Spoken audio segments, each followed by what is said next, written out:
France میں حملوں کے بعد فرانس اور پوپ بھی عالمی جنگ کی بات کر چکے ہیں۔ سوال پیدا ہوتا ہے کہ اس عالمی جنگ کا مرکز کون سا خطہ ہوگا؟ واضح نظر آ رہا ہے مشرقی وسطی ہی متوقع۔ یہاں بھی ہندوستان اور پاکستان کی بڑھتی رنجشیں اور کشمکش میں سے لگتا ہے کہ حالات غزوہ ہند کی طرح روک رہے ہیں، کیونکہ حضرت ابو ہریرہ رضی اللہ تعالی عنہ سے روایت ہے کہ رسول اللہ صلی اللہ علیہ وسلم نے ارشاد فرمایا، میری قوم کا ایک لشکر وقت آخر کے نزدیک ہند پر چڑھائی کرے گا اور اللہ اس لشکر کو فتح نصیب کرے گا، یہاں تک کہ وہ ہند کے حکمرانوں کو بیڑیوں میں جکڑ کر لائیں گے۔ اللہ اس لشکر کے تمام گناہ معاف کر دے گا، پھر وہ لشکر واپسی کا رخ کرے گا اور شام میں موجود عیسیٰ ابن مریم علیہ السلام کے ساتھ جا کر مل جائے گا۔ حضرت ابو ہریرہ رضی اللہ تعالی عنہ نے فرمایا، اگر میں اس وقت تک زندہ رہا تو میں اپنا سب کچھ بیچ کر بھی اس لشکر کا حصہ بنوں گا، اور پھر جب اللہ ہمیں فتح نصیب کرے گا تو میں یعنی حضرت ابو ہریرہ رضی اللہ تعالی عنہ جہنم کی آگ سے آزاد کہلاؤں گا۔ پھر جب میں شام پہنچوں گا تو عیسیٰ ابن مریم علیہ السلام کی تلاش کر کے انہیں بتاؤں گا کہ میں محمد صلی اللہ علیہ وسلم کا ساتھی ہوں۔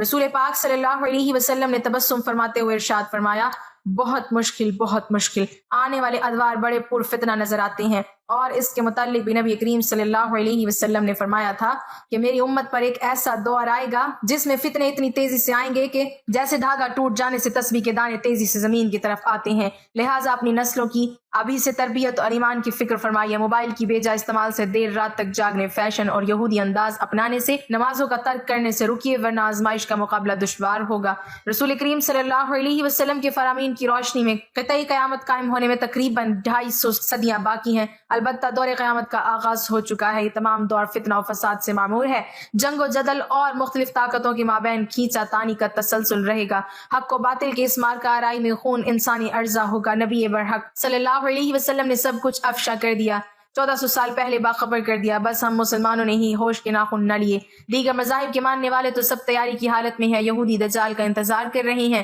مسیحی اپنے تئیں تیار ہیں، جناب عیسیٰ علیہ السلام کا پھر سے ظہور ہوگا، عصر کا وقت ہوگا، دمشق کی مسجد انواع میں لوگ نماز کی تیاری میں مصروف ہوں گے، اور وہ مسجد کے مینار سے ہوتے ہوئے یوں صحن میں اتریں گے کہ 2 فرشتے کے کانوں پر ہاتھ لگائے ہوئے ہوں گے، تازہ کیے ہوئے وضو پانی قطروں کی شکل میں ان کے بازو سے ٹپکے گا، امام مہدی علیہ السلام کی امامت میں وہ نماز ادا کریں گے، ان کی تدبیر میں بہت سے مسیحی لوگ مسلمانوں کے ساتھ آ ملیں گے، یہاں تک تو حضور صلی اللہ علیہ وسلم کے فرمائے ہوئے پر تمام مقات پہ فکر کہ مسلمانوں کا ایمان ہے۔ مگر ناظرین ذرا دم لیجیے، اللہ کے نبی آخر الزمان صلی اللہ علیہ وسلم نے تو یہ بھی فرمایا تھا کہ میرا وہ بیٹا مہدی جس کی امامت میں جناب عیسیٰ علیہ السلام جیسی بلند مرتبت نبی نماز ادا کرنے پر فخر کریں گے، اسی مہدی کے ظہور پر سب سے پہلے خود مسلمانوں ہی کا ایک لشکر مخاصمت میں چڑھ دوڑے گا، گو اللہ کے حکم سے زمین بوس ہو جائے گا، مگر کلیجہ کٹ جاتا ہے۔ یہ سن کر کیا مسلمانوں کو کبھی عقل سلیم عطا بھی ہوگی کہ نہیں، یا ہم آل رسول سے دشمنی ہی کرتے رہیں گے؟ جن یہودیوں سے عداوت ہے وہ تو اپنے ہاں کا سب سے اعلیٰ مذہبی مقام محض اپنے نبی جناب ہارون علیہ السلام کی آل کے لیے ہی مختص رکھتے ہیں، کسی اور کو وہ اس منصب پر فائز ہی نہیں ہونے دیتے۔ تو پھر ہم مسلمانوں کو یہ شعور کیوں حاصل نہیں، جبکہ ہمارے نبی صلی اللہ علیہ وسلم کی آل پاک کو سرفرازیاں تو خود خدا رب العزت نے عطا فرمائی